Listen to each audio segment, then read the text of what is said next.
Hello, Internet! I'm Elliot the Purple-Haired Doofus, and welcome back to The Name of the Wind by Patrick Kvothe. Today we're covering chapters 29, 30, 31, 32, and 33. So I hope you've read that far, because I don't want to ruin anything for you. Chapter 29 is basically Kvothe walking around town and hearing a lute being played. And hearing the sweet tones of the lute brings back memories of his parents and brings back the monumental loss of his lute when he got in the fight.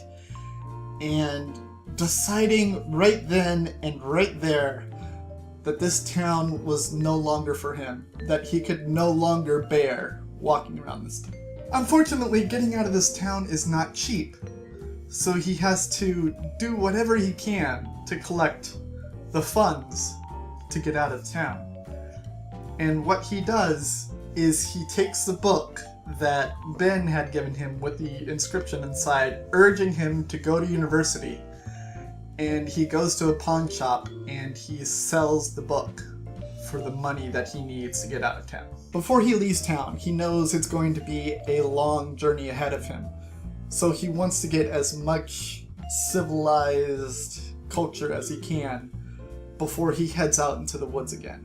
So he goes to an inn, and he works, and he works, and he works. He works in the chimney, he washes the dishes, and he collects as much money as he can that way, so that he can get a bath and a shave. After he shaves and loses all of his facial hair, he finds that he's looking quite noble and quite awesome. He uses these newfound looks of nobility to go around town and kind of swindle people out of clothes that would be fitting of a nobleman like himself. He swindles the people so much that they actually pay him for his swindling. And he goes back to the inn to thank the innkeeper that allowed him to work for his bath. And the innkeeper doesn't even recognize him after all of the swindling and clothes grabbing that he got. In the next chapter, he's walking around town and he's feeling something that he's not felt in a very long time. Because up until this point, he was always kind of moving in the crowd, trying to hide from people. And now that he looks noble and people accept him for who he is, he's feeling more like the crowd. So he feels like he belongs with the people that he is walking amongst. There's a scene where he goes to a shoemaker and he's going to buy brand new shoes to go with his noble look. And the shoemaker looks at his feet and surmises that this is not exactly a nobleman, because his feet are worn and used. And the shoemaker actually gives him free shoes that would fit his feet much, much better than any fancy new shoes that he could have gotten.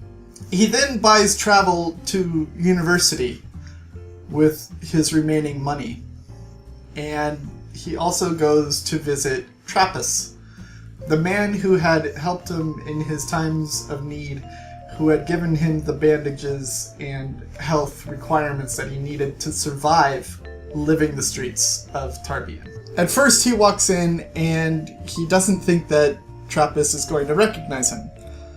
And there's an emergency and Trappist starts directing kids to go places to take care of this emergency. And then he actually calls Kvothe to go and grab something. And Kvothe is shocked that he actually recognizes him. And he's shocked that he's still treating him like one of the beggar children. And he is happy to fulfill this request for Trappist. Trappist knows exactly where Kvothe is going, and he could not be happier that Kvothe is finally getting out of this town and finally getting the life that both Trappist and Kvothe believe he deserves. Kvothe goes to the chariot, the horses, whatever you want to call them, that are going to be taking him to the university, and he meets a woman named Denna. As they are traveling along, Denna is talking with him, and a romance slowly boils to the surface between Kvothe and Dunna.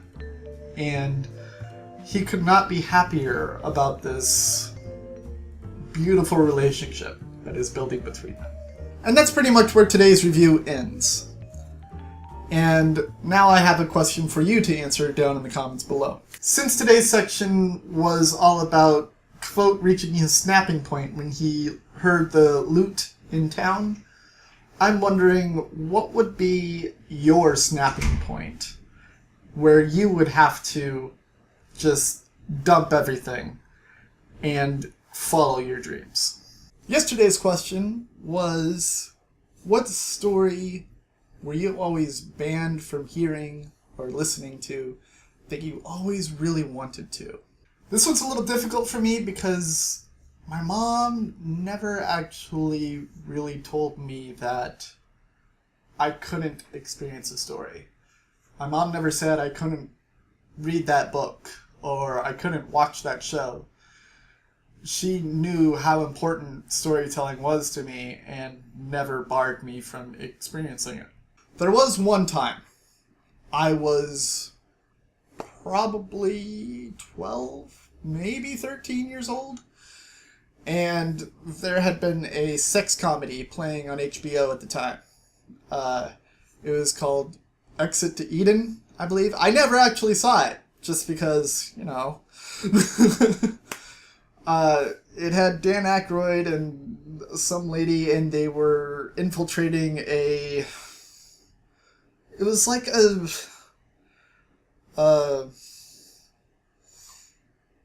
I don't want to say nudist colony. It was like a sexual retreat. And my mom saw parts of it, and she made sure that I never saw parts of it when I was as young as I was. I could probably watch it now and probably see that it was going to be as stupid and silly as I would have thought it was back then. But I really have no interest in seeing that movie. Don't forget that when I return from vacation, we will be reading Sacre Bleu by Christopher Moore. Go out and grab it and read it before I ruin it for you. And hopefully, my hair will still be slightly blue to match the book. I have been the purple-haired doofus, reminding you to watch your pajama race. And I will see you all in the next chapters of The Name of the Wind by Patrick Rothfuss. Toodles!